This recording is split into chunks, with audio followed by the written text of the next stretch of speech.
Hello everyone and welcome to Dueling with Downton, and today we're going to be looking at the ace monsters of each Yugioh protagonist within the Yu-Gi-Oh universe, and then giving you my thoughts and opinions on each one, ranking them from worst to best. Now this is my own basic opinion and it may differ from your own, and that's perfectly fine. You can let me know how you would rank these ace monsters in the comment section down below. However, for this video, I will not be including Yugo's ace monster from Yuigoh Sevens, known as Sevens Road Magician. Because as I'm recording this video, Yuigoh Sevens has only had 30 episodes. And I believe that maybe Yugoh might have a different ace monster by the end of the series, or maybe just like an improved version. I feel like it would be a bit kind of premature to rank Sevens Road Magician on this list at this moment in time. So with that being said, let's get started with number 6. So starting off this list with number 6, we have Odd Eyes Pendulum Dragon. Unfortunately for me, when playing the card game, whether that's on the video games or just in real life, I don't get much desire to use this monster while dueling. And although it has a really cool design, and its other cool feature is that it pairs very nicely with Dark Rebellion Exceeds Dragon, that of course being one of my favourite monsters, to bring out Odd Eyes Raging Dragon, which again is a very cool monster in of itself. I just don't find any other reason to talk too positively about this monster. Its whole gimmick is that it was with Pendulum Summoning, and unfortunately Pendulum Summoning is probably one of my least favourite summoning mechanics. So again, that's another thing that hinders this monster, because it's so heavily reliant on Pendulum Summoning itself. And when comparing it to other protagonist ace monsters, it's good, but the other characters just have better options and better ace monsters in my personal opinion. So for that, Odd Eyes Pendulum Dragon, you get at the bottom of this list at number 6. Number 5 is Decode Talker. Now, I'm not all that big on link summoning again, but that being said, it's a link monster that is very easily utilized and very easy to bring out with a very easy skill to use. So if you're a brand new Yu-Gi-Oh player or you're not very experienced, then this monster is one that you can use relatively easily. I very rarely use or play this card when creating a deck, but I do keep in mind that it's very useful and it has a easy to use effect by basically just powering up itself by linking it with other monsters. Design-wise, it's simple and not too exciting, but I do believe it's deserving of number 5 on this list simply because I would use it more over Odd Eyes Pendulum Dragon. So for the fact that I would use Decode Talker more than Odd Eyes, that's why I'm putting Decode Talker at number 5. So moving on to number 4, we have the Dark Magician, the very first protagonist ace monster from the Yu-Gi-Oh universe. This card was really cool back in the day when watching the Yu-Gi-Oh anime. Nowadays, I don't see it used very often unless you're playing on Duel Links. Then it gets utilized and is very good and useful on that platform. However, that being said, I really did like the way they implemented and kind of constructed the way this card was in the anime.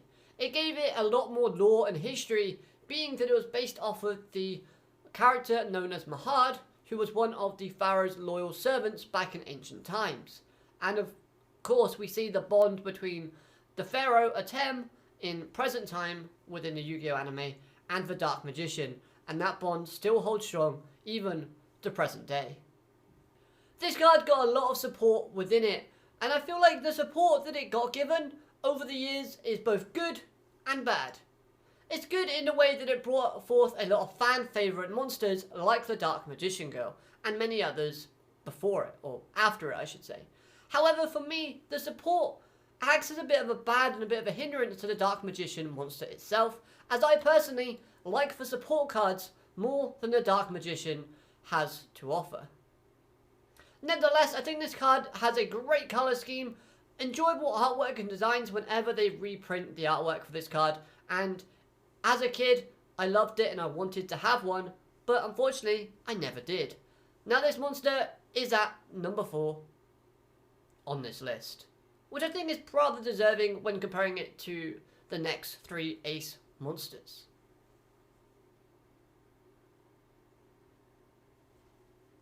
Now then, number 3, well, actually I probably should say number 39, it's Utopia. Now, Exceed Summoning is one of my favourite summoning methods throughout Yu-Gi-Oh! Just in general. And although I couldn't really care less about Yuma or Astral, I found myself enjoying watching Utopia on screen when watching the anime, and the original or the many other forms of Utopia that currently exist within the card game. The ability was super useful as it could basically be used in more ways than one, giving you a good defense while also a good offense. Whenever I'm building a deck for fun that allows the use of Exceed Summoning, I always find myself gravitating and at least adding one copy of this card into that deck because A, I like the design, B, it's got a really cool colour scheme, and C, I just find it really useful. It's simple, but very effective in terms of just being a good card. So then, Utopia, you get, well, number 3 on this list, even though you are 39. So taking second place on this list, we have Stardust Dragon. This card is beautiful both in anime format and card design. Mostly though, I prefer the card version of this card because I think the many different artworks just look absolutely stunning. For me, when I was first starting to play the Yu-Gi-Oh card game, I did find synchro summoning a bit difficult, so bringing this card out was a little bit of a task. Yet, it was so rewarding at the same time when I finally managed to synchro summon and put it out.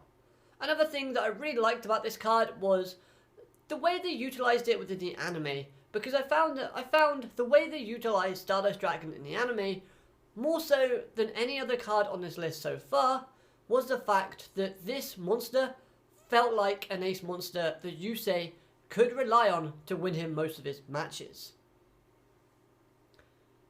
Now, if we look at the other protagonists before this, we have Yugimoto. At the start, he would recommend and rely on the Dark Magician, but as times went on, it became the God cards and everything else. When you look at Yuya, he started off liking the Odd Eyes card and then kind of making that his finishing move. But then as we got further and further along, it ended up being more of the summoning methods that he would win his matches with. So his ace monster kind of changed and got a lot less. Yet with Yusei, it evolved. Stardust Dragon evolved throughout the anime, making the main core of Yusei's wins still that ace monster within Stardust Dragon. After we got things like Stardust Quasar Dragon, and you know, those type of variations, and yet you still were reminded of Stardust itself. Okay, so at number 1, and in my opinion, the best ace monster that Yu-Gi-Oh! Protagonist has used from the Yu-Gi-Oh! Universe is Elemental Hero Neos. Now, if you've seen my top 10 favourite normal type monsters, that video, then you'll know that I value this card a lot. I'll link the video at the end of this one and maybe have like the link at top, so you can go visit that video if you haven't already. But this monster was an ace monster that the protagonist of Jaden Yuki designed himself, and I just think that's a very cool element and layer and piece of information that we learnt about Neos relatively early on in his introduction. But I think the most interesting thing about Elemental Hero Neos is that it's the core centerpiece of the fusion archetype of Elemental Heroes and Neos Spacians. Much like I said with Stardust Dragon, evolving and gaining different forms of his own counterpart, Elemental Hero Neos remained the core centerpiece throughout GX once it was introduced, when Jaden had to fuse into Elemental Hero Spacians, Neo-Spacians even, or Elemental Heroes. You couldn't create a Neo-Spacian fusion type monster without Neos being present, and that I thought was a great concept because it felt like Neos was very important to Jaden's archetypes and Jaden's different decks that he used, and that I thought was really good because it was a card that he wanted to rely on, it's a card he had to rely on for many of his battles and supported him throughout. Now, design-wise, I don't think he has the best design at all. It is very plain and very simple, yet it is somewhat effective, but I do think a card like Stardust and a card like Odd Eyes does beat it in the design department, but we can't argue that the cool support cards that it comes with are very creative and, of course, support it very well, making it a very viable and usable card that's both easy to use and strong in the process. Now, with GX being my first Yu-Gi-Oh anime that I started watching when I was younger, of course I'm going to have a little bit of bias towards this card because it was one of the first ace monsters that I saw from a Yugioh Protagonist. Then again though, after seeing all the other Yu-Gi-Ohs from start to finish, I still believe this one is the best, even when I take off my nostalgia glasses. So there you have it, my rankings of the 6 Yu-Gi-Oh Protagonists ace monsters. Like I said, I did not include Yuigoh Sevens and Yugo's ace monster 7 Roads Magician, as I thought it would be a bit unfair to base my opinions after only 30 episodes of the anime series. I mean, at the moment in time, I don't really like 7's Road Magician at all. Like, I just hate its design. And I am praying that Yuigoh gets a better ace monster in the future. But, I mean, yeah, so if you want a bit of insight into my opinions on that card, there you have it. Anyways though, I hope you enjoyed this video. If you have, make sure you hit that like button. And tell me down below in the comment section what your favourite protagonist ace monster is. Don't forget to subscribe to the channel if you're new for more Yu-Gi-Oh content each week where I do reviews, top 10s and many other types of videos. Have a great day. Arigato, matane, goodbye. Finally, but yeah, my nose would not stop dripping.